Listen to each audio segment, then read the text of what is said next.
അപ്പോൾ നമ്മൾ ഇതിന് മുമ്പത്തെ വീഡിയോയിൽ ഓയിൽ കൂടി കഴിഞ്ഞാൽ എന്താ സംഭവിക്കാന്ന് പറഞ്ഞിട്ടുണ്ടായിരുന്നു. അപ്പോൾ അത് സിമ്പിളായിട്ട് പറഞ്ഞുതരാം. ഓയിൽ കൂടി കഴിഞ്ഞിട്ടുണ്ടെങ്കിൽ ഓയിലിൻ്റെ പ്രഷർ കൂടും, അതേപോലെ തന്നെ ഓയിൽ ലീക്ക് സംഭവിക്കാം, സീല്, അതേപോലെ തന്നെ നമ്മുടെ ഗ്യാസ്കറ്റ്, ചാമ്പർ ഒക്കെ ലീക്കാവും. പിന്നെ അതുപോലെ തന്നെ കറക്റ്റായിട്ട് ലൂബ്രിക്കേഷൻ നടക്കില്ല, ബേണിങ് ഇഷ്യൂ സംഭവിക്കാം. മൊത്തത്തിൽ പറയുകയാണെന്നുണ്ടെങ്കിൽ എഞ്ചിൻ അടിച്ചു പോയി തന്നെ കൂട്ടിക്കോ മൊത്തമല്ല.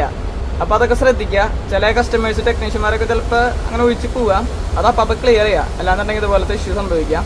പ്രത്യേകിച്ച് നമ്മുടെ ഡീസൽ വണ്ടിയിലേക്കൊക്കെ വരുമ്പോൾ എന്ന് പറഞ്ഞിട്ടുണ്ടെങ്കിൽ നമ്മുടെ ഡിപ്സ്റ്റിക്കിൽ കൊടുത്തേക്കണ അളവില്ലേ, അതിൻ്റെ കറക്റ്റ് ഒരു പൊട്ടിക്ക് താഴെ ഒഴിച്ചാലും മതി. കാരണം എന്ന് വെച്ചിട്ടുണ്ടെങ്കിൽ ഡീസൽ വണ്ടിക്ക് അതിൻ്റെ ഓയിലിന് കാർബൺ ഡെപ്പോസിറ്റിൻ്റെ അളവ് കൂടുതലാണ്. അതുകൊണ്ടാണ് നമ്മുടെ ഈ ഡീസൽ വണ്ടിയിലൊക്കെ ഓയിൽ ശ്രദ്ധിച്ചു കഴിഞ്ഞാൽ കാണാം കറുത്തിരിക്കാൻ കണ്ടിട്ടില്ലേ. അപ്പോൾ കാർബൺ ഡെപ്പോസിറ്റ് കൂടുതലാണ്. അപ്പോൾ അങ്ങനത്തെ കാര്യങ്ങളൊക്കെ ശ്രദ്ധിക്കുക. പിന്നെയെന്ന് പറഞ്ഞു കഴിഞ്ഞിട്ടുണ്ടെങ്കിൽ ഇനിയിപ്പോൾ അടുത്ത വീഡിയോയിൽ കുറേ പേര് മെസ്സേജ് ഉണ്ടായിരുന്നു. അപ്പോൾ അടുത്ത വീഡിയോയിൽ എന്ന് പറഞ്ഞാൽ ഈ സെക്കൻഡ് ഹാൻഡ് വണ്ടിയിൽ എടുക്കുമ്പോൾ ശ്രദ്ധിക്കേണ്ട കാര്യങ്ങൾ, സിമ്പിളായിട്ടുള്ള കാര്യങ്ങൾ കേട്ടോ.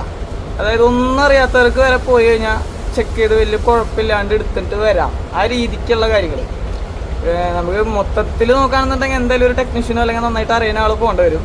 സിമ്പിളായിട്ട് ഒന്നും അറിയാത്ത ആൾക്കാർക്ക് പോയിട്ട് എടുത്തിട്ട് വരാൻ പറ്റുന്ന രീതിയിലുള്ള കുറച്ച് കാര്യങ്ങൾ പറഞ്ഞുതരാം. അത് അടുത്ത വീഡിയോയിൽ സെറ്റാക്കാം. അതുപോലെ എന്തെങ്കിലും കാര്യങ്ങൾ ഉണ്ടെന്നുണ്ടെങ്കിൽ കമൻ്റ് ഇടാം, നമുക്ക് അതിനെ കുറിച്ചിട്ട് വീഡിയോ ചെയ്യാം. ഓക്കെ. അപ്പോൾ എനിക്കറിയാത്ത കാര്യങ്ങളുണ്ടെങ്കിൽ നിങ്ങളും പറഞ്ഞുതരാം, സെറ്റാക്കാം. ഓക്കെ.